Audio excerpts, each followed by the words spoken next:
It was supposed to be the happiest day of my life. My 18th birthday. I woke up that morning thinking maybe, just maybe, this year would be different. That my parents might finally show a little pride, maybe even love. I had imagined them smiling, hugging me, telling me how proud they were that I had grown up into a responsible young woman. But instead, what they said that day shattered everything I thought I knew about family. The smell of pancakes filled the small kitchen when I walked in, and for a moment I felt hopeful. My mom stood by the stove, her back turned, while my dad sat at the table scrolling through his phone. I smiled and said good morning, trying to sound cheerful. No one looked up. No one said a word. The air felt heavy, like something was about to happen, but I couldn't imagine what. Then as I sat down, my mom turned around slowly, her eyes cold and distant. She placed a single pancake in front of me and said flatly, "We need to talk." At first I thought it was about college. Maybe money or something serious, but not this. My dad sighed, set his phone down, and without even looking at me, said the words that would replay in my mind for years to come. "You were a burden we never wanted." I froze. I thought I misheard him. My heart pounded so loud I could barely breathe. My mom didn't correct him. She didn't tell him to stop. She just stood there, arms crossed, as if she'd been waiting for this moment. "We never planned to have you," she added. "You ruined our lives. Everything got harder after you came along." My whole body went numb. I wanted to scream, to ask why they would say something like that. I had spent my entire life trying to make them proud, studying hard, keeping the house clean, never getting into trouble. But in that moment, none of it mattered. All I could see was the emptiness in their eyes. I wasn't their daughter anymore. Maybe I never really had been. The rest of that day felt like a dream I couldn't wake up from. My phone buzzed with birthday messages from friends, but I couldn't bring myself to answer any of them. I went to my room, locked the door, and just sat there, staring at the wall. Every word they'd said replayed over and over, cutting deeper each time. A burden. Never wanted. Ruined our lives. I thought about all the times I'd stayed up late waiting for them to come home, the handmade birthday cards I used to make as a little girl, the times I'd hugged them goodnight even when they didn't hug back. None of it meant anything now. By evening, I made a decision that would change everything. I packed a small bag, some clothes, a few dollars, and my phone, and slipped out of the house quietly. The sky was fading into shades of orange and purple, the air cool against my skin. I didn't look back. I didn't cry. I just walked. I didn't know where I was going. I just knew I couldn't stay there anymore. Every streetlight I passed made me feel like I was walking out of one life and into another. It was terrifying but somehow freeing too. For the first time, I wasn't someone's burden. I was just me. Alone but free. As the night grew darker, I found myself sitting by the old bus station at the edge of town. A few strangers waited nearby, lost in their own worlds. I pulled my jacket tighter and stared up at the stars. I wondered if somewhere, there was a family that actually loved each other. A family that would have wanted me. I didn't have a plan, but deep down, I knew this was the start of something new. Maybe I'd disappear for a while. Maybe forever. I just couldn't face them again, not after what they said. Then my phone buzzed again. I hesitated before looking. It wasn't a friend this time. It was a message from my mom. My hands trembled as I opened it. There was only one line. "Don't bother coming back." That was it. No apology. No concern. Just that one final sentence. My chest tightened, and for the first time that day I let the tears fall. They weren't just tears of pain, they were tears of release. Because I finally understood that no matter how much I wished for love from them, I would never get it. But what I didn't know then was that leaving would lead me into a world far bigger and more complicated than I ever imagined. I would meet people who would change me, challenge me, and show me what real love and family actually mean. But before that, I had to survive. The sound of an approaching bus broke through the silence. I stood up, staring at its headlights as it pulled into the station. The driver opened the door and gave me a curious look. "You getting on?" he asked. I looked back one last time in the direction of my home, the house where I grew up, the place I thought I belonged. Then I turned back to the driver and nodded slowly. As the doors closed behind me and the bus started to move, I felt a strange mix of fear and hope. I didn't know where I was going, but I knew one thing for sure. My life as I knew it was over. And maybe that wasn't such a bad thing. The town lights faded behind me, and the road stretched endlessly ahead. I leaned against the window, watching the darkness swallow everything I was leaving behind. I didn't know if I was running from something or toward something new. All I knew was that I wasn't the same girl who had woken up that morning expecting love from people who never really saw me. Somewhere deep inside, a small voice whispered that this was just the beginning. But I couldn't help wondering, What happens when you vanish completely? Do people ever notice you're gone? Or do they finally realize what they lost too late? As the bus rolled into the night, I closed my eyes and promised myself one thing: I would never let anyone make me feel unwanted again. But little did I know, the past has a way of finding you, no matter how far you run. And when it does, it doesn't always come alone.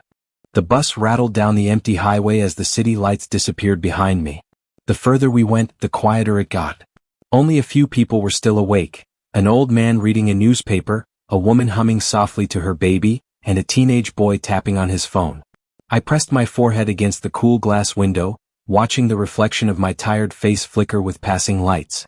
My mind kept replaying my parents' words like a broken record. A burden. Never wanted.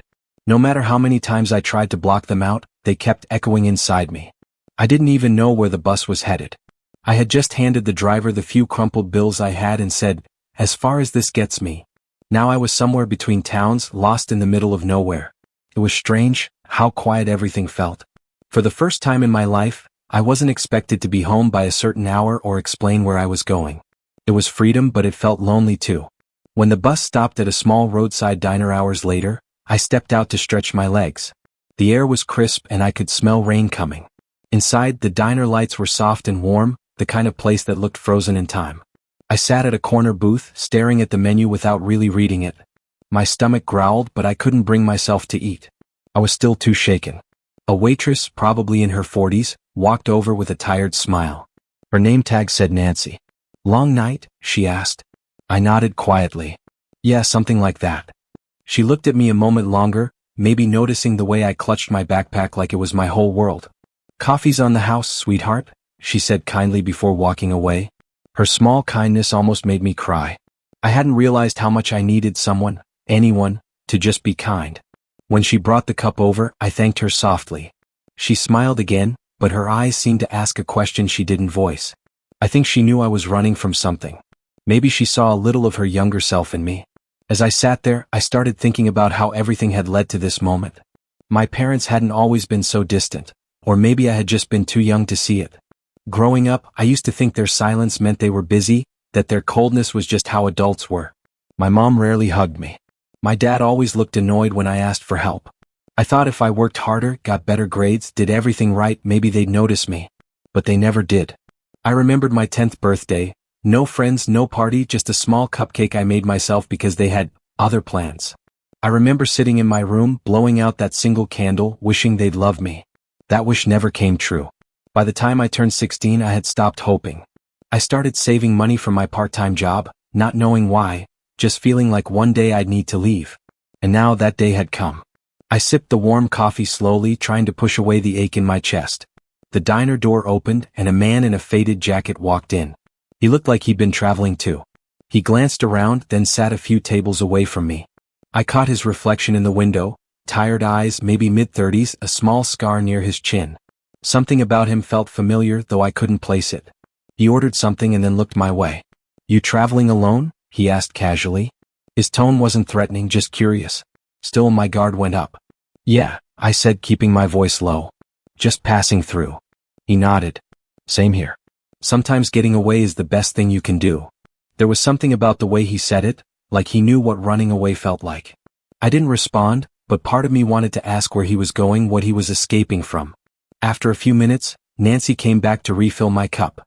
She leaned in slightly and whispered, "Bus leaves in 10, honey. Don't miss it." I nodded, grateful. Maybe she could tell I didn't belong here for long. Back on the bus, the man from the diner sat a few rows behind me. I tried not to think too much about it, but I couldn't shake the feeling that he kept watching. Every time I glanced out the window, his reflection was there.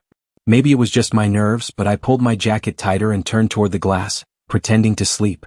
As the hours passed, my mind wandered to the future. Where would I go? How would I survive? I had maybe $40 left. I thought about calling one of my friends, but what would I even say? Hey, I ran away because my parents told me they never wanted me. No one would understand. I didn't want pity. I just wanted peace. When the sun started to rise, the bus finally stopped at a small town called Ravenwood. The name sounded peaceful, almost poetic. I stepped off the bus and felt the chill of morning air brush my face. The streets were quiet, lined with old brick buildings and sleepy shops. A stray cat crossed the road, pausing to stare at me before disappearing down an alley. I wandered until I found a park bench near a fountain. The water sparkled in the early light, and for a brief moment I felt calm. I opened my backpack, pulling out my phone. No new messages. Not from my parents, not from anyone. It was like I'd already been erased from their lives. I decided to turn the phone off completely. If they didn't care, neither would I. I wanted a fresh start, even if it scared me. I thought maybe I could find work somewhere, anything to keep me going. But deep down, I couldn't shake the unease that something wasn't over yet. As I sat there, I noticed an old woman feeding pigeons nearby. She looked at me and smiled gently. "You look tired, dear," she said. "First time here?" I nodded. "Yeah, just got off the bus." She nodded knowingly. "This town's small but quiet. Sometimes quiet is what people need." Her words comforted me in a strange way. Maybe she was right. Maybe I needed this silence to figure out who I really was. I didn't tell her anything about where I came from. I just smiled back and thanked her. Hours passed and I walked around the small town aimlessly. I found a tiny bookstore tucked between two cafes. A help wanted sign hung in the window. I hesitated before stepping inside. The smell of old paper and coffee hit me instantly. A man behind the counter looked up from his book. He was in his 50s, with kind eyes and a calm voice. "Can I help you?" he asked. "I saw the sign," I said softly. "Are you still hiring?" He studied me for a moment, maybe noticing my tired eyes and worn-out clothes, but he didn't ask questions. "You ever worked in a bookstore before?" I shook my head. "No, but I can learn." He smiled. "We all start somewhere." He told me to come back tomorrow morning. My heart lifted for the first time in days. Maybe this was the beginning of something new, a place to belong even if it was temporary. That night I found a cheap motel on the edge of town. It wasn't much, just a small room with creaky floors and an old TV, but it was safe. I sat on the bed, staring at the ceiling, feeling the weight of everything that had happened. I wanted to believe I could start over, that leaving was the right choice. But deep inside something didn't feel right. My gut told me my story with my parents wasn't finished. People don't just say things like that and let it end there. There was something they weren't telling me, something hidden behind their cruelty. And no matter how far I ran, I could feel it following me, like a shadow that refused to fade. I didn't know it yet, but the truth about why they never wanted me was far darker than I could imagine. And soon I'd find out. The next morning came with a dull gray sky that hinted at rain. I woke up in the tiny motel room to the sound of footsteps in the hallway and a faint hum from the old heater. For a second I forgot where I was. Then everything came back to me, the bus ride, the diner, the bookstore, and the truth I'd tried to outrun. I sat on the edge of the bed, staring at my backpack, still half open on the floor. My whole life was in there now. Some clothes, a phone charger, a few dollars, and a notebook I'd used for school. It was strange how small your world could become when you leave everything behind. By the time I reached the bookstore, the clouds had started to break. The man behind the counter, his name was Mr. Coleman, looked up with a smile when I walked in. "You came back," he said warmly. I nodded, managing a small smile. "You said to start today." He handed me a dust rag and showed me where the fiction section was. Working there felt oddly peaceful. The soft sound of pages turning, the faint smell of coffee from the shop next door, the quiet hum of people who loved books. It was a world far away from the shouting silence of my old house. For the first time, I didn't feel like I was in anyone's way. Around noon, a bell jingled as a new customer walked in. I turned to greet them and my stomach dropped. It was the same man from the diner, the one who'd been on the bus. He looked surprised to see me, then smiled slightly. "Guess we both ended up in the same place," he said. I tried to keep my voice steady. "Yeah, small world." He walked around for a bit, picking up books and setting them back down. "You live here?" he asked casually. "Just arrived," I said. "Looking for a fresh start." He nodded.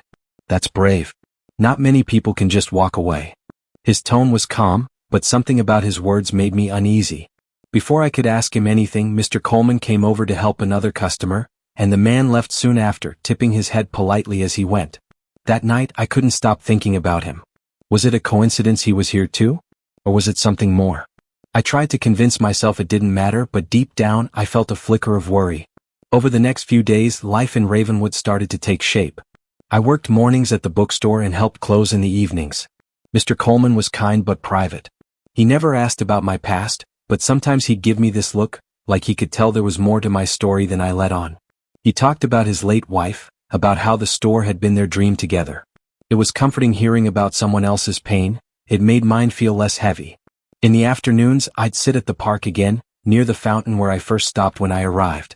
The old woman who fed the pigeons was always there, and soon we started talking more. Her name was Agnes. She told me she'd lived in Ravenwood her whole life and that new faces don't stay strangers for long here. One day she looked at me closely and said, "You've got eyes that carry stories, dear. Some people spend their whole lives trying to hide them." I didn't know what to say, so I just smiled faintly. The days went by quietly, but peace never lasted long for me. A week after I started working, strange things began to happen. The first was small. A note slipped under my motel door. No name, no handwriting I recognized. Just 3 words written in block letters, "They know now." I froze when I saw it. My first thought was that it had to be a mistake. Maybe it wasn't meant for me. But deep down, I felt that familiar chill, the kind that comes when something from your past finds a way back to you. I spent the rest of the night staring at the note, trying to make sense of it. Who were they? My parents? Someone else? The next morning at the bookstore, I felt uneasy. I kept glancing at the door, half expecting that man from the diner to walk in again. Around noon, when I finally went to take out the trash, I noticed a black car parked across the street. The windows were tinted, and it hadn't been there before. For a few seconds, I stood frozen, watching. When I looked again, it was gone. That night, I sat on the motel bed scrolling through old messages on my phone. My parents still hadn't reached out. I didn't know if they even cared where I was. But that note, "They know now," kept haunting me. What if someone told them where I went? What if they weren't done with me after all? Then something strange happened. My phone lit up with a message from an unknown number. It said, "You shouldn't have left. There's more to this than you think." I dropped the phone instantly, my heart racing. My first thought was that it had to be some cruel prank. But how could anyone know what had happened? I hadn't told a single soul about my family or what they said to me. The next day I tried to focus on work, but I kept feeling eyes on me. Mr. Coleman noticed my distraction. "You look worried," he said kindly. "Everything okay?" I wanted to tell him to just let it out, but something held me back. "Just tired," I said. That evening I stayed late to help close. As I stacked books near the back shelves, I noticed something, an old photo tucked inside one of the novels. It was faded, edges torn, but I could still make out the faces. A young couple holding a baby. I frowned, pulling it closer. The woman in the picture looked just like my mother. My hands started shaking. I flipped the photo over. There was a date scribbled on the back, 2007. That was the year I was born. I ran to Mr. Coleman, my voice barely steady. "Where did this come from?" I asked. He looked surprised. "That book's been here for years," he said. "People donate them all the time." I nodded quickly, pretending it was nothing, but my heart was pounding. What were the chances that a random donated book in a small town would have a picture of someone who looked exactly like my mother? When I got back to the motel that night, I couldn't sleep. I stared at the photo under the lamp, noticing something I hadn't seen before. The man holding the baby wasn't my father. He was someone else, someone I'd never seen. My mind started spinning. What if my parents hadn't told me the truth about who I really was? What if that's why they said those cruel words on my birthday? Maybe they wanted me gone because I wasn't really theirs. The thought sent shivers through me. I didn't know if it was true, but deep down, something about it made sense. The coldness, the resentment, it all fit. The next morning, I went back to the bookstore early and started digging through the donation boxes in the back, hoping to find something, anything, that could connect the photo to this town. I found old receipts, postcards, and random papers, but nothing useful. Still, that photo stayed in my pocket like a secret I wasn't ready to share. As the day went on, I noticed the black car again. This time it was parked near the park, engine idling. My heart dropped. Whoever it was, they weren't going away. That night, another message came through on my phone. "You deserve to know the truth. But some truths can destroy everything." I didn't reply. My hands were shaking too much. I felt like the walls were closing in. The freedom I'd fought for was turning into another kind of cage, one made of fear and unanswered questions. And for the first time since I left home, I wondered if vanishing had really set me free, or if it had led me right into the heart of something even darker. The next morning, I woke up before sunrise, my mind still tangled in the events of the past few days. The photo lay on the bedside table, edges curling slightly as if time itself wanted to erase it. Every time I looked at it, my chest tightened. That woman, my supposed mother, smiled in the picture, her hand resting gently on the baby's back. It was a kind of warmth I'd never seen from her in real life. But the man beside her wasn't my father. His smile was soft, his arm protective. I didn't know who he was, but something deep inside me told me that man might hold the answers to everything. The air outside was cold when I stepped out of the motel. The sun hadn't fully risen yet, and the streets were empty except for a few shop owners setting up. I decided to walk to the bookstore early, hoping to clear my head. As I walked, I kept glancing over my shoulder. I didn't see the black car, but the unease never left me. It was the kind of feeling that creeps under your skin and stays there. When I arrived, Mr. Coleman was already inside. He smiled faintly when he saw me. "You're early again," he said. I shrugged, pretending to sound casual. "Couldn't sleep." He didn't press further, just handed me a box of new arrivals to shelve. I worked quietly, but my mind kept drifting. I needed to know the truth about that photo, about who I really was, about why my parents had said those words to me on my birthday. Maybe they weren't my real parents. Maybe they resented me because I reminded them of something, or someone, they wanted to forget. Later that afternoon, the doorbell chimed and a familiar voice made my stomach twist. "Hey, bookstore girl." It was the man from the diner again. He smiled easily, leaning against the counter like he belonged there. "Didn't think I'd see you again." I tried to sound calm. "Seems like we keep running into each other." He shrugged. "Maybe fate. Or maybe small towns just work that way." Mr. Coleman came over and asked if he needed help finding something. The man said he was just browsing and wandered toward the history section. I watched him from the corner of my eye, pretending to dust shelves. He stayed for nearly an hour before leaving, buying nothing. When he was gone, I finally exhaled. That night, I told myself I was being paranoid. Maybe he was just passing through like he said. But later, when I stepped out of the bookstore, I noticed a folded piece of paper tucked under the door. My name was written on it. I looked around, but the street was empty. My hands trembled as I opened it. It said, "Ask Mr. Coleman about the year 2007. I stood frozen, the note shaking in my hands. How could anyone know that 2007 was the year written on the back of the photo? I hadn't told a single person about it.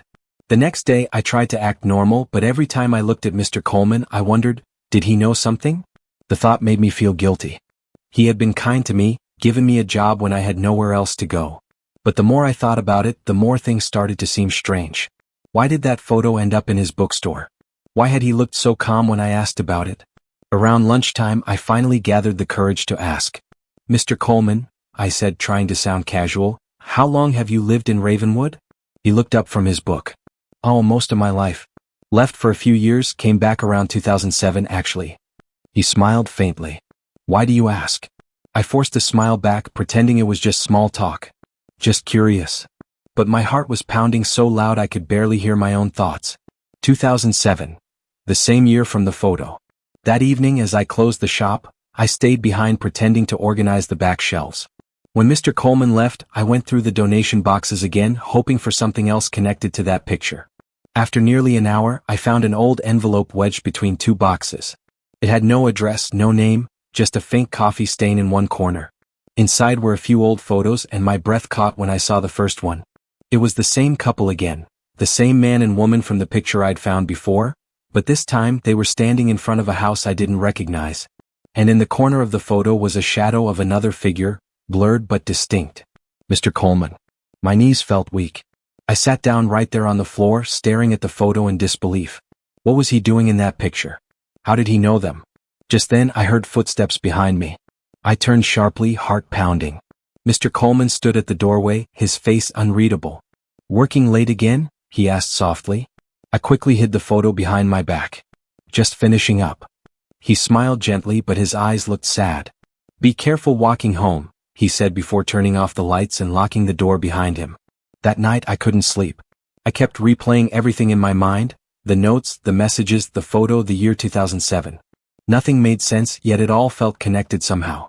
What secret were they hiding? Why would someone go through this much trouble to make sure I never found out? At around midnight, I decided to take a walk to clear my head.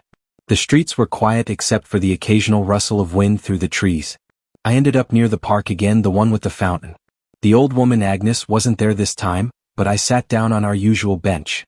I took out the photo and stared at it again, tracing the outlines of the faces with my finger. Then I noticed something new, something I'd missed before. Behind the couple, in the corner of the image, there was a faint reflection in a window.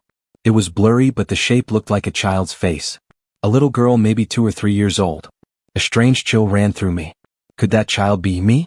The idea hit hard and I couldn't breathe for a moment. that was true, then everything changed. That photo wasn't just a coincidence, it was part of my past. Just then I heard footsteps behind me again. Slow, steady, deliberate. I turned quickly, but the park was empty. Still, the hairs on my arms stood on end. Someone was watching, I could feel it. I started walking back to the motel quickly, clutching the photo in my hand. Every sound felt louder, the crunch of leaves, the echo of my shoes on the pavement. When I reached the motel door, a small envelope was waiting on the ground again. My name written in the same block letters. Inside was a single line, "You're getting close. Don't trust anyone." My heart raced as I looked around, but no one was there. I went inside, locked the door, and sat down on the bed. My hands wouldn't stop shaking. Who was sending these notes? The man from the diner? Mr. Coleman? Or someone else entirely? I didn't know who to believe anymore. All I knew was that I was no longer just running from my parents, I was caught in something much bigger. Something that had started long before my 18th birthday. And deep down I could feel it, the truth was out there waiting for me. But the closer I got to it, the more dangerous everything seemed to become. And I couldn't shake the feeling that someone, somewhere, already knew exactly who I was, long before I did.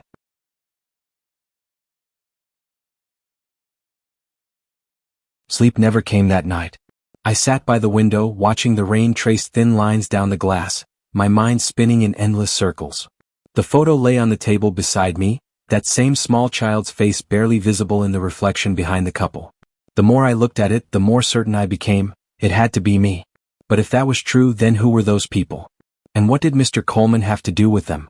When the first light of morning crept through the curtains, I felt restless, like I couldn't stay still. I left the motel early and walked aimlessly through the damp streets of Ravenwood. The town looked different in the rain, emptier, almost secretive. Every corner felt like it was hiding something. I found myself outside the bookstore again, even though it was too early for it to be open. The closed sign still hung in the window. I stood there, staring at the shelves inside, remembering how calm I had felt when I first started working there. Now the same place felt heavy with questions I wasn't ready to face. Across the street, a figure caught my eye. Someone stood near the bus stop, umbrella tilted just enough that I couldn't see their face. I froze. The figure didn't move, just stood there watching. My stomach tightened. After a few seconds, I turned and started walking away quickly, pretending not to notice. When I glanced back, the figure was gone. At the park, I found Agnes feeding the pigeons as usual, the gray sky reflected in the puddles around her. She smiled when she saw me. "You look like you've seen a ghost," she said lightly. I sat beside her, trying to sound normal. "Just didn't sleep much." She nodded, tossing crumbs onto the ground. "This town does that to people sometimes. Brings back things they'd rather forget." Her words made me look up sharply, but she just smiled faintly and kept feeding the birds. I didn't know how much she knew, or if she was just speaking from experience. I wanted to ask her about the town's history, maybe about 2007, but I hesitated. I didn't want to sound suspicious. Instead, I asked, "Did you know Mr. Coleman? I mean, have you known him long?" "Oh, Harold," she said. "Yes, everyone knows him. He's been around forever. Lost his wife a long time ago. Used to leave town for years at a time, though. No one really knows where he went." "Why do you ask?" I forced a smile. "Just curious. He's been nice to me since I came here." She nodded. "He's a kind man. But kind people can still keep secrets, dear. Everyone does." Her words lingered in my head long after I left. That afternoon at the bookstore, I tried to act normal, but every time I looked at Mr. Coleman, I remembered that photo, the one where he stood behind my supposed parents. I wanted to confront him, but I was scared.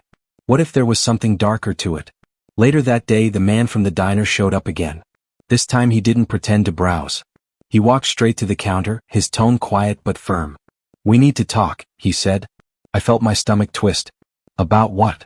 He looked around to make sure no one was listening. "Not here. Meet me at the park after you close." Before I could respond, he left. The hours that followed felt like they dragged forever. Every tick of the clock echoed in my chest. When closing time finally came, I told Mr. Coleman I'd be fine walking back to the motel. He offered to drive me. It was raining again, but I declined. I didn't want him to know where I was really going. The park was nearly empty when I arrived. The streetlights reflected off the wet pavement, casting long, shaky shadows. The man was waiting near the fountain, hands tucked into his jacket pockets. "I know you're scared," he said as soon as I approached.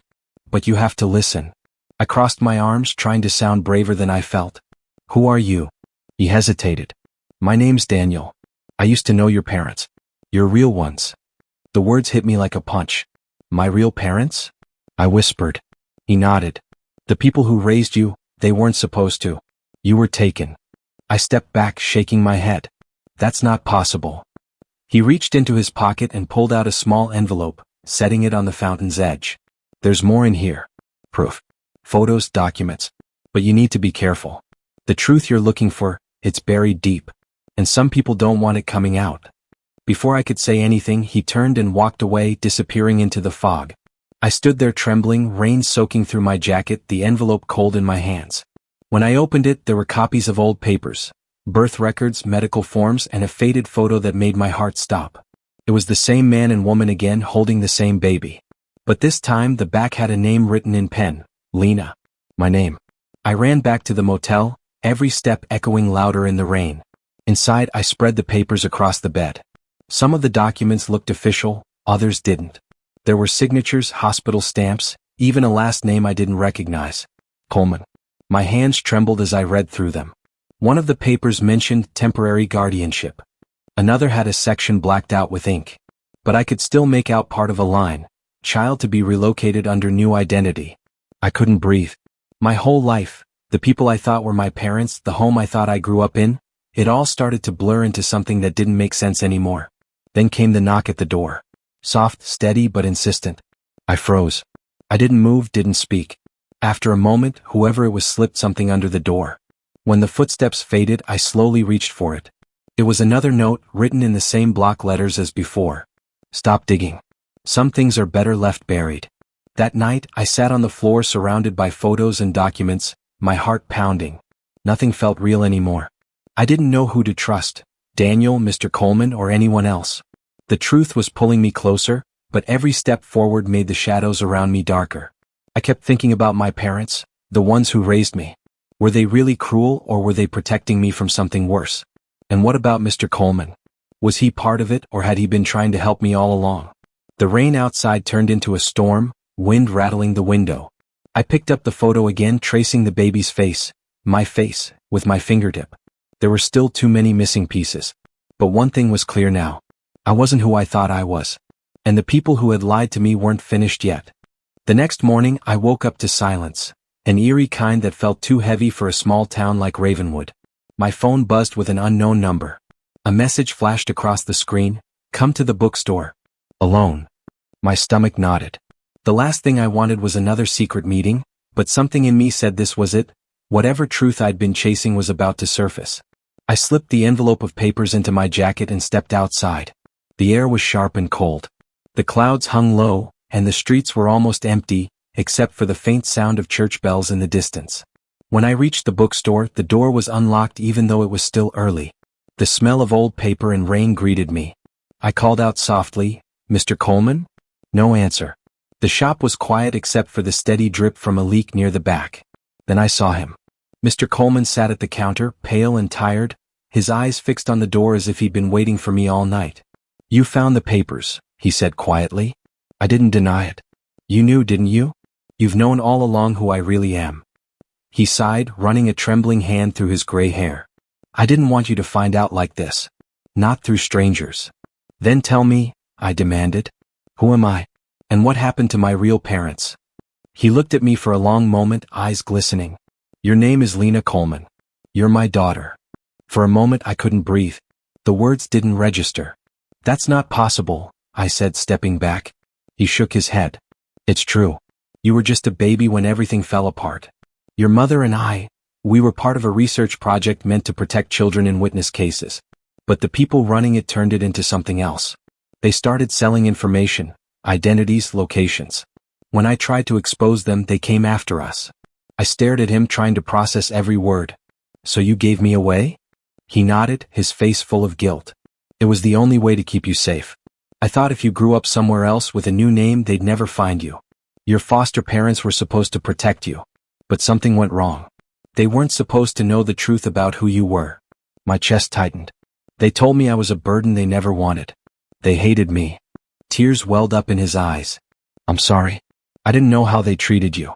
I thought you'd be loved. For a long time, neither of us spoke. The rain outside softened into a mist. Then I asked the question that had been haunting me for days. The man at the park, Daniel. Who is he? Mr. Coleman's expression darkened. He used to work with the people I exposed. He was supposed to destroy the records about you. Instead, he kept some. I think he wanted to use them as leverage. But when he realized what those people were still doing, he tried to help. So he's not trying to hurt me? No, he said quietly. He's trying to warn you. They found out you were alive. A chill ran down my spine. Then why now? After all these years? Mr. Coleman hesitated, then pulled out an old folder from beneath the counter. Inside were newspaper clippings, photos, and a letter. Because the man who led that project was released last month. And he wants to erase everything that connects back to him, including us. My hands shook as I flipped through the papers.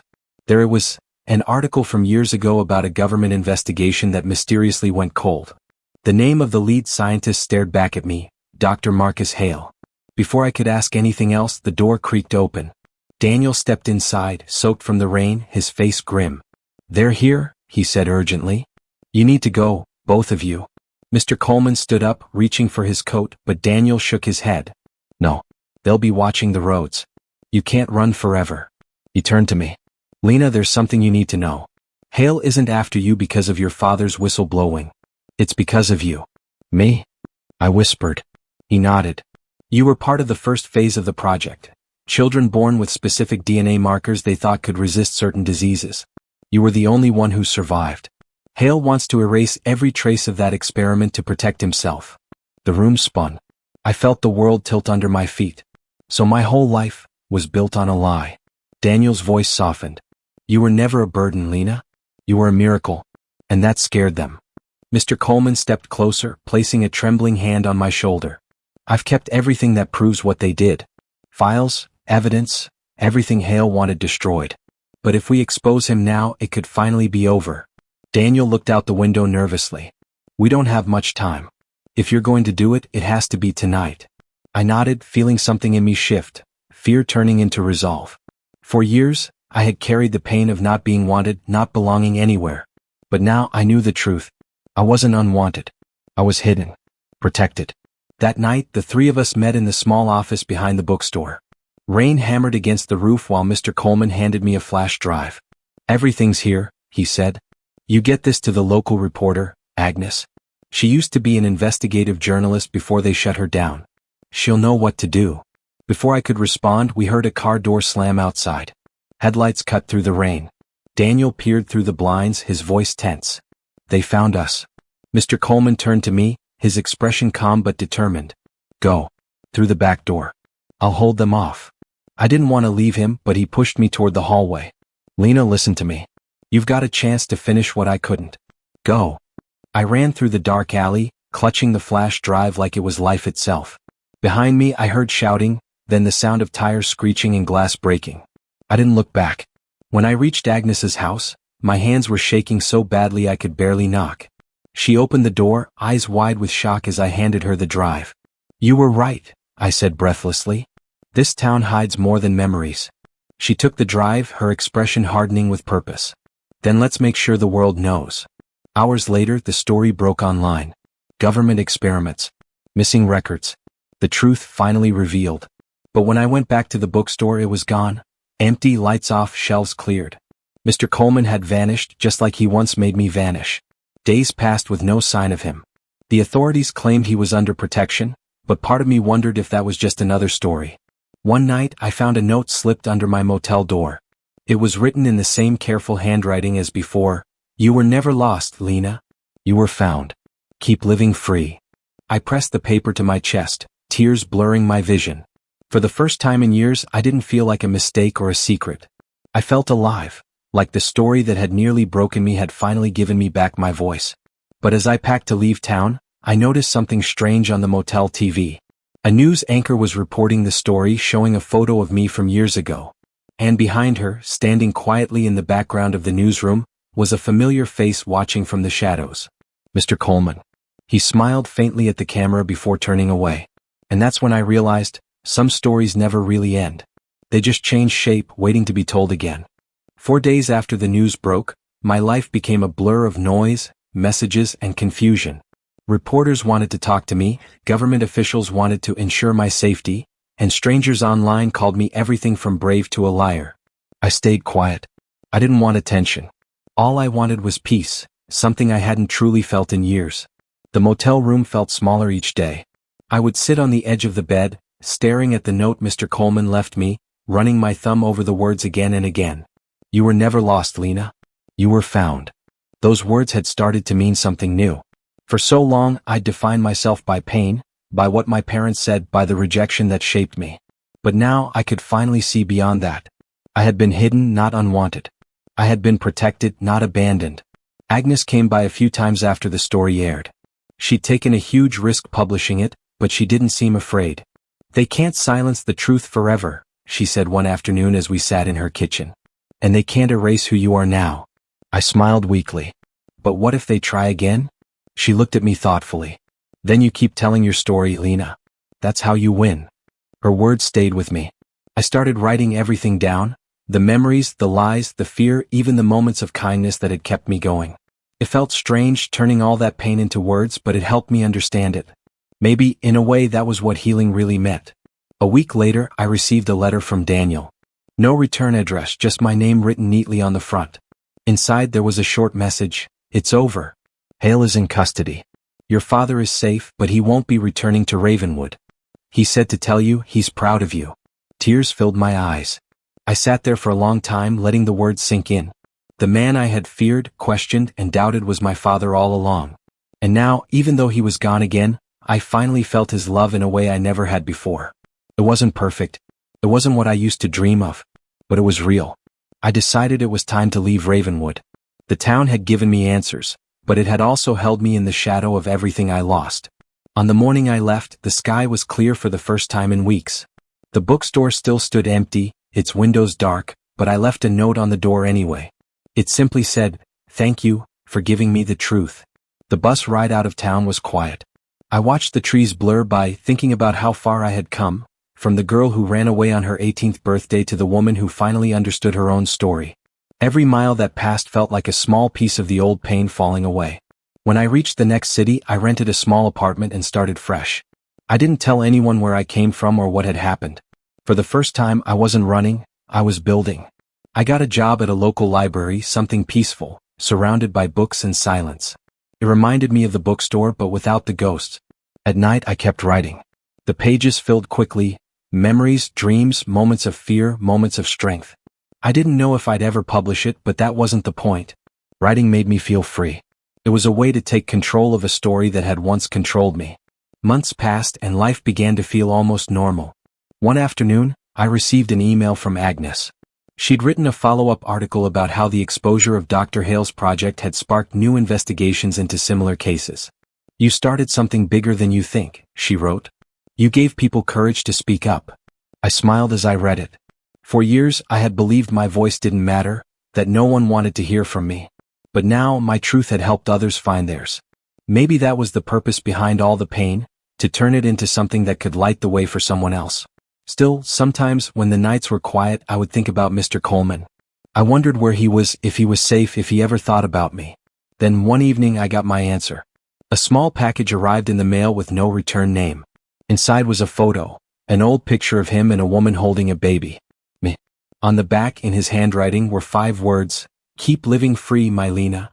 I pressed the photo to my heart and cried, not the broken kind of crying I'd done before, but the kind that comes from release. For the first time, I felt whole. The next morning, I walked to the nearby park. It reminded me of the one in Ravenwood, with benches and tall trees and the faint sound of kids laughing in the distance. I sat down, breathing in the warm air, and felt the sunlight on my face. For so long, my story had been about pain and loss, about searching for people who could make me feel loved. But sitting there, I realized something. Sometimes, the love we spend years chasing is the one we have to give ourselves first. I wasn't the girl who vanished anymore. I was someone who survived, someone who learned to build a life from the ashes of lies. I was no longer running from my past. I was walking toward my future. A little boy ran past me chasing a ball, his laughter filling the air. His mother called after him, and I smiled, realizing how far I'd come from the girl who once believed she was unwanted. That label no longer fit me. It never had. Later that evening as I walked home, the city lights flickered on one by one. I passed a cafe window and caught my reflection. Older, calmer, stronger. I barely recognized the frightened teenager who'd stood on her parents' doorstep begging for love. That night, I opened my notebook and wrote the final lines of my story. Sometimes the people who break you are the reason you learn how to rebuild. Sometimes being unwanted is what teaches you how to belong to yourself. And sometimes, vanishing is the only way to be truly seen. When I finished, I closed the notebook, turned off the lamp, and looked out at the quiet street below. The world didn't feel so big and lonely anymore. It felt open, waiting. I didn't know where life would take me next, but I knew this much. I wasn't running anymore. I was finally living the story on my own terms. And for the first time since that awful birthday, I whispered the words I'd always needed to hear, this time to myself, softly but with certainty. I was never a burden. I was always enough.